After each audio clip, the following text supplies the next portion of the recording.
Yurtimizda ta'lim-tarbiya tizimini tubdan rivojlantirish, yosh avlodni salohiyatli qilib tarbiyalash, bolalarni maktabgacha ta'lim muassasalariga keng jalb qilishga alohida e'tibor qaratilmoqda.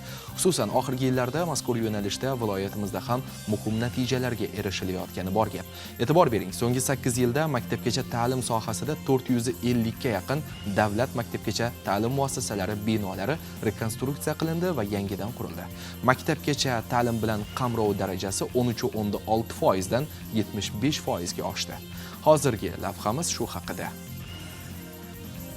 Bugungi yosh avlod yangi tamaddun va yangi O'zbekistonning eng katta boyligi, kelajak va istiqbolimiz poydevori. Shu bois ularning salohiyatini oshirish, ta'lim tarbiyasi uchun munosib shart-sharoitlarni yaratish borasida tizimli ishlar amalga oshirilmoqda. Islohotlar maktabgacha ta'lim sohasidan boshlanishi bolalar tarbiyasida eng asosiy bo'g'in bo'lgan bu tizimning jamiyatimiz hayotidagi ahamiyati beqiyosligidan dalolat. Ko'rilgan chora-tadbirlar natijasi o'laroq bolalarning maktabgacha ta'lim bilan qamrov darajasi Surxondaryoda 75% ga yetkazildi. Tizimda xususiy sektor ulushini oshirish borasida amalga oshirilayotgan sa'y-harakatlar samarasida nodavlat ta'lim muassasalari soni 1350 baravarga ko'paydi. Ya'ni 2017-yilda ikkita xususiy bog'cha bor edi. Hozir esa 2690 tadan oshgan. Vohaning Sho'rchi tumanida ham ta'lim tarbiya sifati va samaradorligini oshirishga alohida ahamiyat qaratilgan. Hududda hozirda 3-7 yoshli bolalar soni 23762 nafarni tashkil qiladi.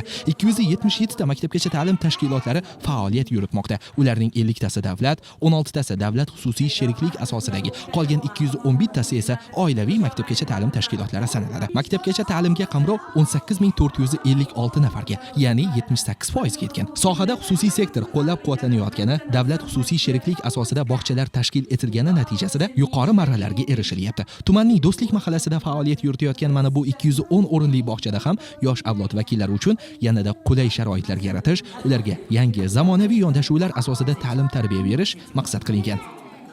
Hurmatli prezidentimizni biz tadbirkorlarga yaratib berayotgan imkoniyatlaridan keng foydalanyapmiz. 2018-yilda davlat xususiy sherikchilik asosida bog'chalar tashkil qilinishi bizni juda ham quvontirdi, ruhlantirdi va birinchilardan bo'lib 120 o'rinli davlat xususiy sherikchilik asosidagi rus tili va ingliz tiliga ixtisoslashgan bog'chani tashkil qildik. Bu bog'chamiz juda ham chiroyli bo'lib, ota-onalarga ma'qul bo'lib rivojlangandan keyin biz 2023-yilda bu bog'chamizni qo'shimcha qurilishlar qilib 210 o'rinli bog'chaga aylantirdik. Hozir bolajonlarimiz til o'rganyapti, gimnastika, logoped, futbol, karate, taekvondo barcha to'garaklar bizda mavjud. Shu to'garaklardan bolalarimiz foydalanyapti. Bizga berilayotgan imkoniyatlardan eng kattasi prezidentimiz tomonidan kommunal to'lovlarimiz 50% davlat tomonidan to'lab berilishi. Biz tadbirkorlar uchun katta imkoniyat bu.